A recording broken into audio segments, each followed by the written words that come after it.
Welcome back students. इस video में हम लोग पढ़ने वाले हैं डीएनए का फर्दर पॉइंट्स। तो पहले हम पढ़ेंगे अबाउट चारगाफ रूल। क्या कहता है चारगाफ रूल और किसने दिया, इसके बात करते हैं। तो Chargaff rule was given by a scientist known as Erwin Chargaff. तो अरविंद चारगाफ जो साइंटिस्ट था उसने इस रूल को दिया था। क्या कहता क्या है ये रूल, कौन से पॉइंट्स है इस रूल में जो आपको कंसिडर करने हैं, जो ध्यान रखने हैं। तो देखिए सबसे इंपॉर्टेंट बात जो इस रूल में है वो ये है कि किसी भी डीएनए के अंदर जो प्यूरिन्स होंगे वो हमेशा पायरिमिडीन्स के इक्वल होंगे, क्योंकि आपको बताया गया था कि जब भी प्यूरिन आएगा तो उसके सामने पायरिमिडीन आएगा और पायरिमिडीन होगा तो उसके सामने प्यूरिन आएगा। अगर इसी हिसाब से बात करें तो इसका मतलब ये हुआ कि जितने प्यूरिन्स होंगे उतने ही पायरिमिडीन्स होंगे। अब याद करिए प्यूरिन्स कितने हैं।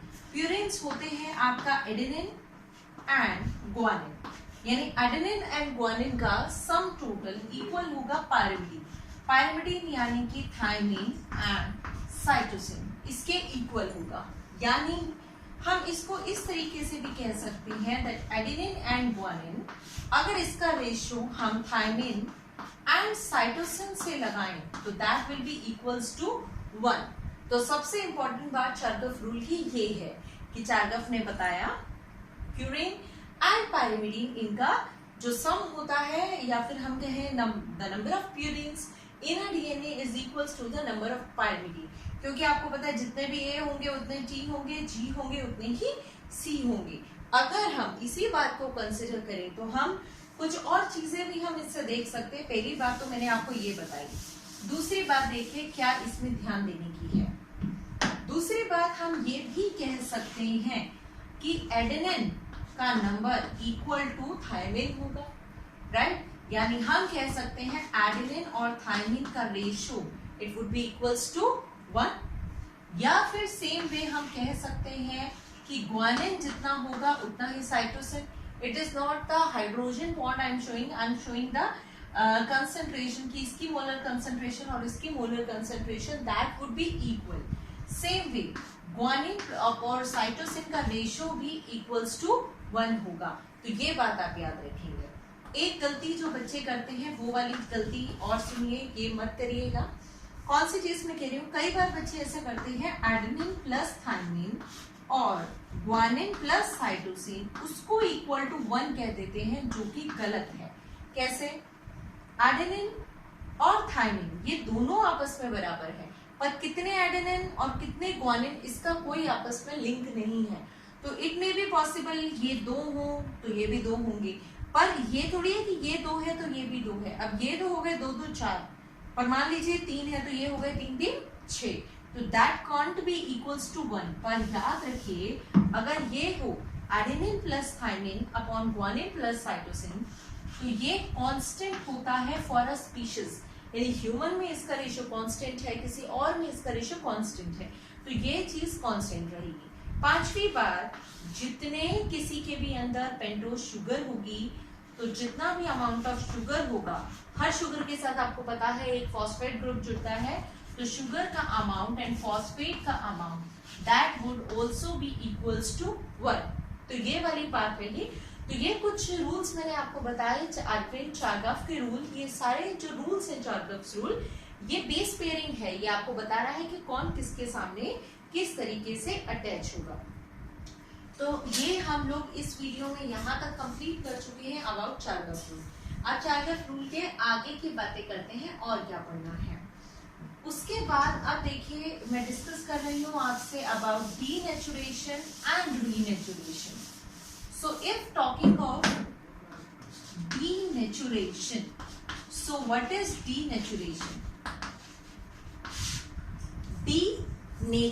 डीनेचर मतलब होता है कि अगर हाई टेम्परेचर हो, अगर हाई टेम्परेचर हो या फिर लो पीएच हो। कितना हाई टेम्परेचर की बात करें हम बात कर रहे हैं, मान लीजिए वैसे तो अबाउट 90 डिग्री सेल्सियस की अबाउट बात करें, तो अगर हम इतने हाई टेम्परेचर की बात करें तो इतना हाई टेम्परेचर आते ही जो आपका डबल हेलिकल मॉडल है डीएनए का, ये मैंने आपको पढ़ाया था अपनी लास्ट वीडियो के अंदर। तो ये जो डबल हेलिकल मॉडल है डीएनए का, इसके हाइड्रोजन बॉन्ड टूट जाएंगे and it would become single stranded. तो ये जो प्रोसेस है डबल स्ट्रैंडेड से सिंगल स्ट्रैंडेड हो जाना, इस प्रोसेस को कहते हैं डीनेचुरेशन, और ये हुआ है हाई टेम्परेचर की वजह से और लो पीएच की वजह से। अब उसके बाद हम बात करेंगे रीनेचुरेशन। रीनेचुरेशन तो जैसा कि आपको दिख ही रहा होगा, डी का उल्टा रीनेचुरेशन यानी वापस से हो गया। तो अगर ये कंडीशन नॉर्मल आ जाए, हाई टेम्परेचर लो पीएच की कंडीशन नॉर्मल आ जाए, तो ये दो स्ट्रैंड वापस से, क्योंकि आपको पता है इसमें एडेनिन था तो इसमें थायमिन था, इसमें ग्वानिन था तो इसमें साइटोसिन, तो ये एक दूसरे को अट्रैक्ट करेंगे, जैसे मैग्नेट अट्रैक्ट करता है सेम वे एक दूसरे को अट्रैक्ट करेंगे और इनके बीच में बॉन्ड एस्टैब्लिश होंगे and it will again become double stranded, और इस चीज को हम कहते हैं रीनेचुरेशन। तो यहाँ पर आपका डीनेचुरेशन और रीनेचुरेशन का कंसेप्ट हुआ। अब मैं आपको कुछ न्यूमेरिकल्स कराना चाहती हूँ जो जो अभी तक आपको डीएनए के टॉपिक्स पढ़ाए हैं उन टॉपिक्स से रिलेटेड कुछ न्यूमेरिकल्स आपको पूछ लिए जाते हैं। तो यस, बायो में भी छोटे मोटे क्वेश्चंस होते हैं न्यूमेरिकल फॉर्म में, तो आइए वो छोटे मोटे क्या क्वेश्चंस हैं उनको देखते हैं। तो चलिए, जैसा कि मैं लेती हूँ आपको पहला क्वेश्चन हम लेते हैं कि आपको कहा है to calculate the length of human DNA. आपको कहा ह्यूमन के डीएनए की पूरी लंबाई कैलकुलेट करो, कितना लंबा ह्यूमन का डीएनए है। आप सिंपली सोचिए, आपको मैं कोई एरिया, हम सिंपल वर्ड्स में बात करेंगे पहले, ठीक है। सिंपल वर्ड्स में अगर हम बात करते हैं तो उस हिसाब से देखिए मैं आपको क्या कह सकती हूँ। मान लीजिए मैंने आपको कहा यहाँ से यहाँ तक का एरिया आपको काउंट करना है, मैं कह रही हूँ इस पूरी लेंथ को आप मुझे बताइए कैलकुलेट करके, और मैंने ये यहाँ पर कुछ हिस्सों में डिवाइड कर रखा है, राइट। ध्यान से सुनिए, बहुत इजी सी बात मैं आपको बता रही हूँ। मैंने आपको कहा इस पूरी लेंथ को कैलकुलेट करिए, और मैंने आपको बता दिया यहाँ से लेके यहाँ तक का जो डिस्टेंस है वो मान लीजिए मैं कहती हूँ आपका 5 सेंटीमीटर है। मैंने कहा 5 सेंटीमीटर का ये छोटा सा डिस्टेंस है, पूरी लेंथ मुझे आप बता दीजिए। आपने पूछा ऐसे कितने टुकड़े हैं, तो मैंने कहा ऐसे टुकड़े जो है पूरा ये लंबा चला आ रहा है, तो ऐसे टुकड़े हमारे 10 है, 10 पीसेस हैं। तो आप पूरी लेंथ कैसे पता लगाएंगे, ये इतना सा 5 है, ऐसे 10 पीसेस है, तो 5 5 10 बार आया, तो 10 इंटू 5 आप करेंगे और आप बता देंगे कि इतनी लेंथ है। सेम चीज हमें यहाँ अप्लाई करनी है। किस तरीके से, देखिए हमारे पास हमारा डीएनए है, ये हमारा डबल हेलिकल डीएनए है। आपको अच्छे से पता है कि इन दो के बीच का डिस्टेंस क्या होता है, दो बेस पेयर के बीच का डिस्टेंस क्या होता है। वहां यहाँ लिखती हूं मैं, तो मैं यहाँ लिख रही हूं डिस्टेंस बिटवीन, ये कॉन्सिक्यूटिव बेस पेयर कहूंगी क्योंकि जस्ट आफ्टर अनदर वाला मैं यहाँ शॉर्ट में लिख रही हूँ। डिस्टेंस बिटवीन बेस पेयर, तो दो बेस पेयर के बीच का डिस्टेंस आपको 3.4 एंगस्ट्रॉम बताया था मैंने, बट अगर हम इसको एसआई यूनिट में कन्वर्ट करेंगे और आपकी जो एसआई यूनिट है वो है आपकी मीटर, तो उसके अकॉर्डिंग करेंगे तो इट वुड बिकम 0.34 इंटू, मैं यहाँ से थोड़ा सा रब कर लेती हूँ, इंटू 10 की पावर -9 मीटर, ये मीटर हो गया। तो ये देखिए मैंने आपको कहा इन दो के बीच का डिस्टेंस देखो। अब आप ये बताओ कितने बेस पेयर होते हैं, ये आप पढ़ चुके हैं, आपको पिछले वीडियो में मैं बता चुकी हूँ। तो आपको पूछा गया है कितने बेस पेयर हो गए, तो हम क्या लिखेंगे, total number of base pair.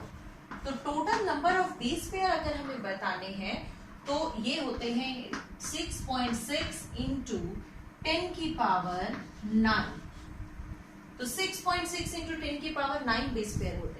दो के बीच का ये डिस्टेंस है और टोटल इतने हैं। तो जैसा मैंने आपको अभी एग्जांपल से समझाया था, क्या करना है, हमें इनको मल्टीप्लाई करना है। तो ये फॉर्मूला याद रखना, यानी कि तो लेंथ कैलकुलेट करने का फॉर्मूला आपके पास बना क्या, टोटल जो भी आपके पास बेस पेयर हो, जो टोटल बेस पेयर हो उनको आप मल्टीप्लाई कर दें किससे, डिस्टेंस बिटवीन बेस पेयर। ये रहा आपका formula to calculate the length. तो हमने कहा कि total base pair into distance between base pair अगर मैं करती हूँ, चलिए तो हमारी लेंथ निकल जाएगी। चलिए कैलकुलेट करते हैं। टोटल बेस पेयर मैंने कहा 6.6 इंटू 10 की power 9 into distance between base pair, दो बेस पेयर के बीच का डिस्टेंस मैंने कहा 0.34 इंटू 10 की पावर -9। इस चीज को आप सॉल्व करेंगे so you will get 2.2 meters. यहां से आपको फाइनल हो गया, आपको पता लगा कि ह्यूमन का डीएनए 2.2 मीटर्स लंबा है। तो ये चीज हमारी यहां से कैलकुलेट हुआ। तो एक न्यूमेरिकल आपको आया, चलिए देखते हैं दूसरे तरीके का और क्या न्यूमेरिकल हमारा आता है।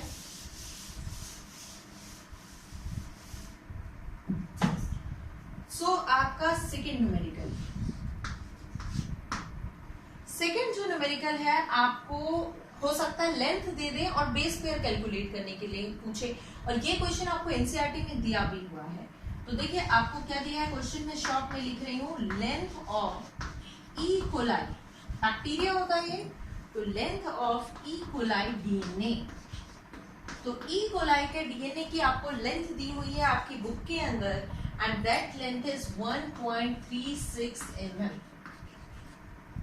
ये आपको लेंथ दी है। तो पहले तो हम इसी को मीटर में कन्वर्ट कर लेते हैं, तो मीटर mm को मीटर में कन्वर्ट करेंगे तो इट विल बिकम 1.36 इंटू 10 की power -3 meter. Length of DNA millimetre से हमने मीटर में कन्वर्ट कर ली, और आपको क्वेश्चन में बोल दिया लेंथ दे दी, आप बताओ ई कोलाई का कितने बेस पेयर होंगे। सेम फॉर्मूला अप्लाई करना है, लेंथ पता है, distance between base pair fix है, हमें पता ही है डिस्टेंस बिटवीन बेस पेयर। अभी अभी हमने उसमें किया था 0.34 इंटू 10 की पावर -9 मीटर। ये हो गया distance between two base pair. Formula पीछे वाला लगाएंगे। हमने कहा था लेंथ निकालने के लिए हम इन दोनों को मल्टीप्लाई कर देते हैं। किस किस को, सॉरी इन दोनों को नहीं, distance between base pair multiply करते हैं नंबर ऑफ बेस पेयर से। अब आपको निकालना है नंबर ऑफ बेस पेयर, तो ऑब्वियस सी बात है ये यहाँ मल्टीप्लाई है, वहां जाके डिवाइड हो जाएगा, simple mathematics. So number of base pair that will be equals to length upon distance between base pair. तो इस फॉर्मूले से हम लोग कैलकुलेट कर सकते हैं। तो चलिए देखते हैं लेंथ क्या है आपकी। लेंथ हो गई 1.36 इंटू 10 की power -3, and distance between two base pair क्या आ गया 0.34 इंटू 10 की पावर -9। इस चीज से हम कैलकुलेट करेंगे, और जब कैलकुलेट करेंगे तो you will get the result 4 into 10 की पावर 6। तो ये है आपका बेस पेयर का नंबर जो कि ई कोलाई के डीएनए में प्रेजेंट है। तो यहाँ आपको दो क्वेश्चन समझ आए होंगे कि अगर आपको डिस्टेंस याद रखो दैट इज फिक्स 0.34 इंटू 10 की पावर -9 मीटर, राइट। लेंथ आपको तीन चीजें हैं, बेस पेयर, लेंथ, डिस्टेंस। आपको डिस्टेंस कंफर्म है, या तो आपसे लेंथ पूछ लेंगे या आपसे नंबर ऑफ बेस पेयर पूछ लेंगे। एक और तीसरे टाइप का न्यूमेरिकल है, and that is related to Chargaff's rule, जो इसी वीडियो में मैंने आपको स्टार्टिंग में पढ़ाया है।